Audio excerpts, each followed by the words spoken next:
Assalamualaikum warahmatullahi wabarakatuh. Perkenalkan, nama saya Nurik Muhammad Surya dari kelas C25D. Reka 7 Andi Pangeran Petarani. Nah, di sini saya akan menjelaskan yang pertama pengertian panorama. Jadi, panorama adalah pemandangan alam yang tampak luas dan indah ketika kita melihat ke suatu arah tertentu. Panorama bisa berupa pemandangan gunung, laut, sawah, hutan, atau kota yang terlihat secara menyeluruh.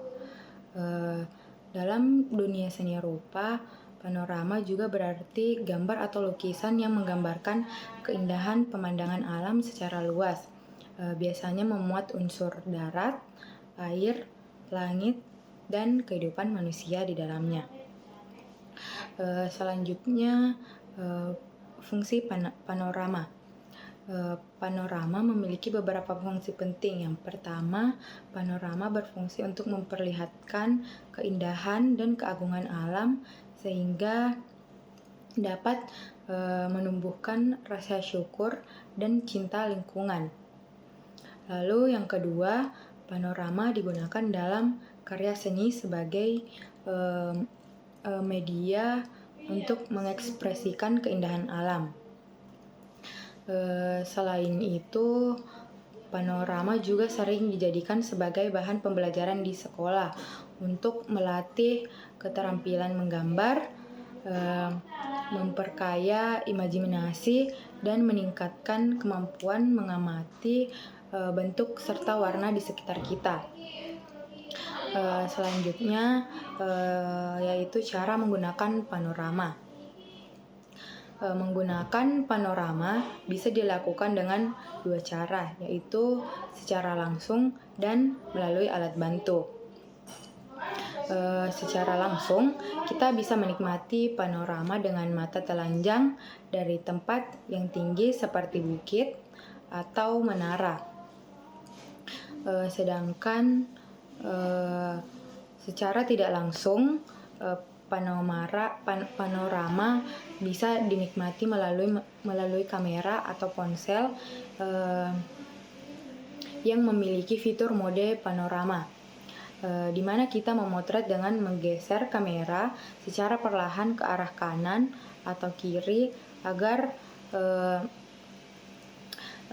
seluruh pemandangan terekam dalam satu foto yang panjang dan menyeluruh. Selanjutnya, cara menggambar panorama, yaitu menggambar panorama perlu dilakukan dengan memperhatikan beberapa langkah. Pertama, tentukan tema pemandangan yang ingin digambar, misalnya pantai, gunung, atau pedesaan. Yang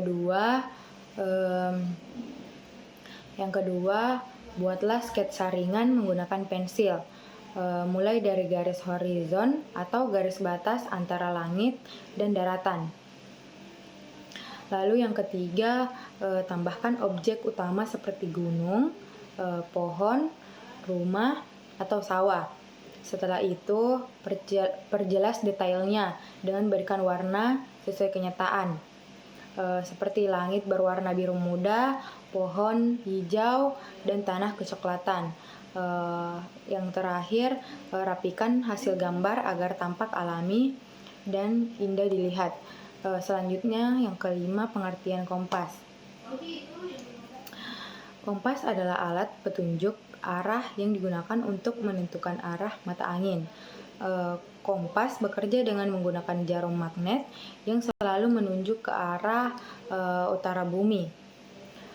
Alat ini sudah digunakan sejak zaman dahulu oleh para pelaut, penjajah, dan tentara untuk membantu menentukan arah perjalanan di darat maupun di laut.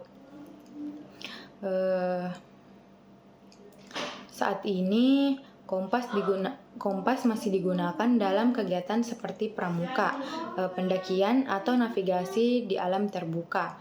Selanjutnya, fungsi kompas. Fungsi utama kompas adalah untuk mengetahui arah mata angin, yaitu utara, selatan, timur, dan barat.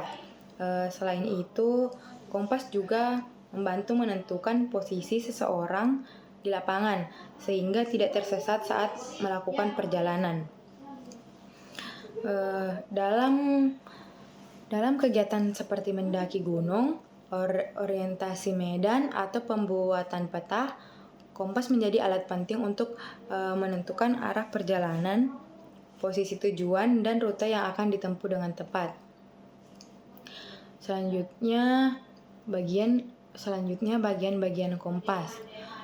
Kompas memiliki beberapa bagian utama. Yang pertama, jarum magnet, yaitu bagian yang selalu menunjuk ke arah utara dan selatan. Yang kedua, piringan skala derajat yang berfungsi untuk membaca arah dalam satuan derajat dari 0 derajat hingga 360 derajat. Lalu yang ketiga, cermin atau petunjuk arah yang memudahkan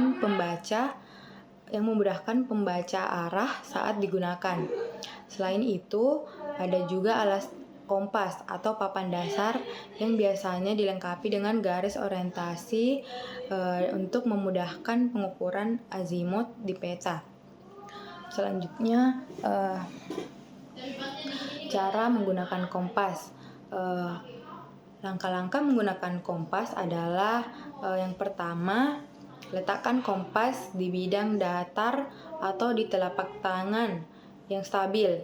Yang kedua, putar badan atau kompas hingga jarum magnet menunjuk ke arah utara. Selain itu, sesuaikan piringan skala hingga tanda huruf N atau utara sejajar dengan ujung jarum magnet. Kemudian, arahkan panah kompas ke objek atau tujuan yang ingin dituju. Lalu bacalah angka derajat yang ditunjukkan oleh panah tersebut untuk mengetahui arah azimut perjalanan. Dengan cara ini, kita dapat menentukan arah perjalanan dengan akurat. Selanjutnya, azimut dan back azimut. Yang pertama, azimut. Azimut adalah sudut atau arah yang dihitung dari utara sejati searah jarum jam menuju arah suatu objek. Biasanya diukur dalam satuan derajat 0 derajat sampai 360 derajat. Misalnya, jika suatu gunung berada di arah 90 derajat, berarti gunung tersebut ada di sebelah timur. Sementara itu, back azimut adalah arah kebalikan dari azimut. Rumusnya sederhana. Jika azimut kurang dari 180 derajat, maka back azimut sama dengan azimut plus 180 derajat. Jika azimut lebih dari 180 derajat, maka back azimut sama dengan azimut min 180 derajat. Dengan mengetahui azimut dan back azimut, seseorang bisa menentukan arah pergi dan arah kembali dengan tepat. Sangat berguna dalam kegiatan seperti navigasi, pramuka, atau eksplorasi di alam. Jadi panorama dan kompas sama-sama penting dalam kehidupan kita. Panorama mengajarkan kita untuk menciptakan keindahan alam, sementara kompas membantu kita mengenal arah dan memahami posisi di bumi. Dengan memahami keduanya, kita bisa lebih peka terhadap lingkungan dan terampil dalam berpetualang. Mungkin itu saja penjelasan dari saya. Terima kasih. Wassalamualaikum warahmatullahi wabarakatuh.